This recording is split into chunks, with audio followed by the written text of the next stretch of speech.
Fears of a bubble have intensified this year amid skyrocketing valuations of AI and tech stocks. Major indices like the S&P 500 and NASDAQ have hit repeated all-time highs, largely propelled by a handful of mega-cap growth stocks with an AI theme.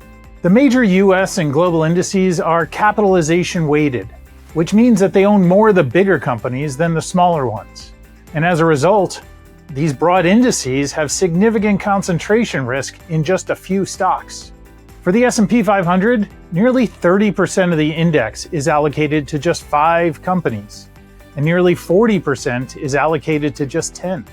If the reality of AI does not live up to the hype, and some of those giant tech stocks fall in value, they can have a major negative impact on the return of the entire index. Well, we've just passed the 3-year anniversary of the release of ChatGPT. And in that time, every business associated with building out the AI infrastructure has gone in one direction, and that is up. After several years of that, people are fairly asking, how far can this run and how big can this be? A common theme you see from prior market bubbles is a narrowing of the market, so narrower and narrower, smaller number of companies driving the returns, and the returns increasingly being driven by a single theme, in this case, AI. So it's a fair question at this point, 3 years in, where most of the stock market has not done very much, but a narrow slice of the market has done incredibly well. It's a fair question to ask, are we in a bubble?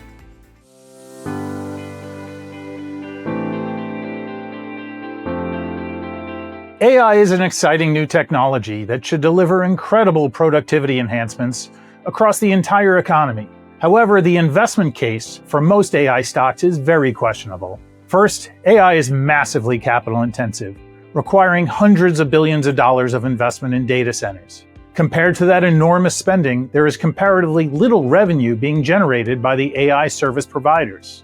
Thus, AI companies are burning through cash at an incredible rate.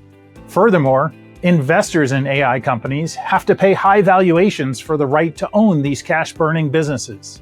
It is more than possible that AI could be a revolutionary technology and a smashing success, and still, AI companies today could be terrible investments. In fact, that's exactly what happened during the tech bubble of 1999. The internet was a revolutionary technology and a smashing success. And yet, all the internet darlings from the tech bubble were disastrous investments for the next 5 to 10 years after that bubble burst. We believe the long-term investment case for AI remains very strong, despite growing questions around whether or not the markets are currently in a bubble. Ultimately, when there's a paradigm shift for any new technology, you will see winners, losers, overbuilding, overinvestment. Our view, though, is that if the underlying technology is something that brings real efficiency and real benefit to the end user, then the companies that are enabling that paradigm shift should do quite well over time. Our belief is that those are the types of businesses that we are invested in, and as long as the underlying value creation is there, then the underlying investment case remains.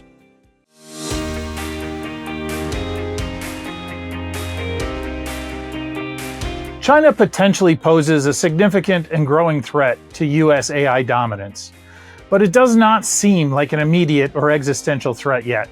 Currently, the US holds the lead in AI innovation. China seems to be excelling at cost efficiency. The US benefits from superior private investment, top-tier compute access, and breakthrough research. But export controls have accelerated China's efforts, and they have narrowed the gap in model performance. As with any technology, the situation is very fluid and could change with each new breakthrough in AI. China and the United States are clearly engaged in a battle for economic supremacy, and AI is simply the next front in that war. Both countries view it as a matter of national security. Our view is a little bit more nuanced in that we don't see it as a zero-sum game. Progress in the United States and progress in China does not necessarily have to have a negative impact on the other.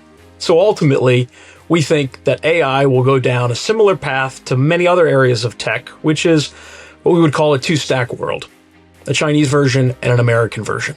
One issue that the Chinese face that is structural and is long-term in nature is that some of the underlying capital equipment that is required to actually manufacture advanced semiconductors only comes from Western-based businesses. So that will continue to be a structural headwind to Chinese AI development, but it's one that they've shown that they're quite adept at overcoming with innovation.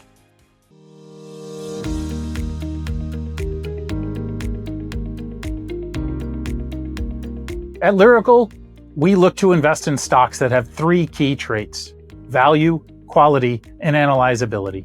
We do not hold any of the hyped AI stocks because they do not possess these traits. First, we believe AI stocks are incredibly expensive, and so they do not meet our valuation criteria by a wide margin. Second, AI companies are incredibly capital intensive and do not meet our quality criteria that prefers capital-light business models.